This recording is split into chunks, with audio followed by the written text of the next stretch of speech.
Kembali lagi bersama saya Helen Suwanti. Pagi hari ini kembali lagi saya mau menyampaikan sebuah renungan. Mungkin kita semua sudah mengalami yang namanya kepahitan. Nah, maka tema hari ini saya akan memberikan tema pada hari ini, kepahitan yang dapat dirubah menjadi suatu kemanisan. Amin.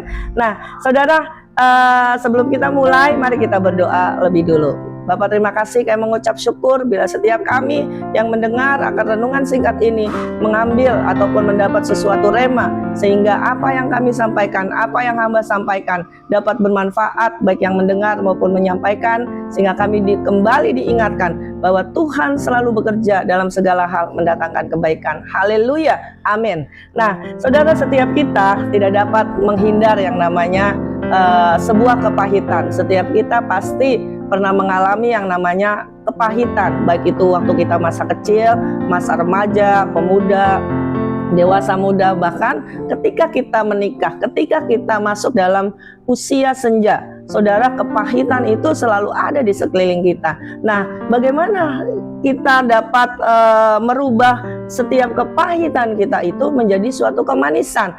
Oleh karenanya, saudara, mari kita merenungkan pagi hari ini dengan cerita yang ada di firman Tuhan, yaitu tentang Yusuf, saudara. Bagaimana Yusuf menghadapi hidupnya yang pahit, karena apa? Karena dia dijual oleh saudaranya sendiri menjadi budak, ya. Pertama dibuang ke sumur, lalu dibuang, ya, lalu diambil lagi dan dijual. Bahkan saudaranya mau berencana untuk membunuh Yusuf ini, padahal dia adalah adiknya. Nah, saudara, kita tidak dapat menghindar yang namanya suatu kepahitan. Kadang-kadang kita pahit karena kita ditinggalkan, kadang-kadang kita pahit karena kita dikecewakan, kadang-kadang kita pahit karena perkataan orang lain, kadang-kadang kita pahit karena kita mengharapkan ekspektasi yang besar tapi yang diharapkan kecil. Nah, oleh karena itu kepahitan kalau tidak dikelola, kalau tidak melibatkan Tuhan, kalau tidak hidup dalam pertobatan, maka kepahitan ini akan mengikat dan membelenggu kita, sehingga hidup kita tidak dapat melihat Tuhan bekerja dalam kehidupan saudara dan saya. Tetapi waktu kepahitan itu dapat kita kelola, artinya kepahitan itu kita serahkan kepada Tuhan. Kita minta Tuhan bekerja atas setiap penderitaan kita, karena kita percaya seperti Ayub, seperti Musa, saudara, melakukan yang baik tapi impactnya tidak baik, melakukan hal-hal yang benar tapi responnya tidak baik. Contoh, Daud memberikan makanan kepada kakak-kakaknya dan dia melihat, ya, Goliat, terus kakaknya malah bilang, ya, padahal Daud mau membunuh Goliat itu, tapi kakaknya bilang, Daud, ngapain lu kesini, bocil, kesini-sini, sana pulang. Nah, itu menimbulkan kepahitan, saudara. Kalau Daud menanggapi semuanya dengan sudut pandang yang negatif. Begitupun Musa, ya, dia diperintah Tuhan, tapi respon dari bangsa Israel begitu jahat, ya, mana gitu, ya, kurang puas, kurang mengucap syukur.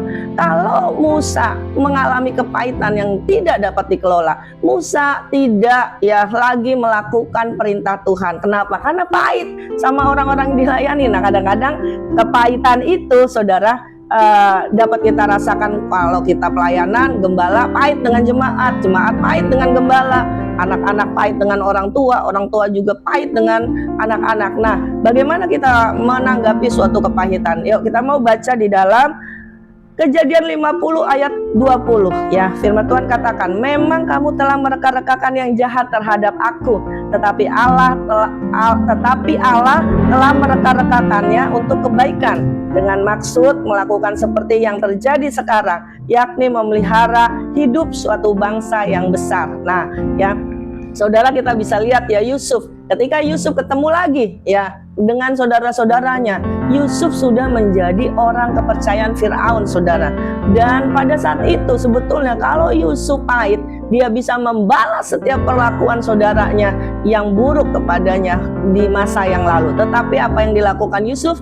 Yusuf tidak melakukannya. Dan Yusuf mengatakan, memang lu tuh dulu ya punya niat jahat sama gua, tetapi gua tahu sekarang ternyata kejahatan yang kalian rencanakan kepadaku, istilahnya sekarang ya, itu dirubah Tuhan sehingga hidupku berubah sekarang menjadi berkat bagi banyak orang. Artinya saudara, di dalam suatu kepahitan, waktu kita terus mengandalkan Tuhan, waktu kita menyerahkan setiap kepahitan itu kepada Tuhan, dan waktu kita terus minta belas kasih Tuhan sehingga hati kita terus ya meresponi dengan baik, cepat-cepat mengampuni, tidak membalas yang jahat dengan yang jahat, terus berdoa minta Tuhan memberi kekuatan, maka Tuhan sanggup merubah ya setiap kepahitan menjadi kemanisan. Artinya apa saudara? Tuhan sanggup merubah setiap keadaanmu yang tidak baik menjadi suatu kebaikan. Tuhan sanggup memutarbalikkan keadaan.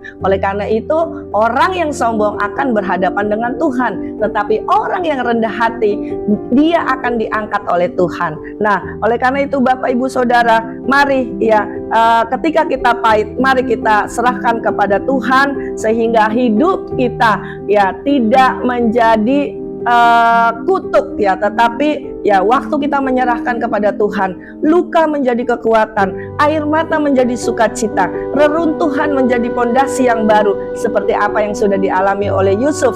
Nah, kesimpulan dari renungan ini saudara, jangan biarkan kepahitan meracuni hidupmu ya, jangan biarkan kepahitan meracuni, merusak masa depanmu, jangan biarkan kepahitan membuatmu jauh dari Tuhan, apalagi marah meninggalkan Tuhan. Mari saudara, serahkan setiap luka dan pengalaman pahit kepada Tuhan. Biarlah kasih anugerahnya mengubah hidupmu dan saya menjadi suatu kemanisan, sehingga hidupmu dan saya menjadi berkat bagi banyak orang. Shalom, Tuhan Yesus memberkati.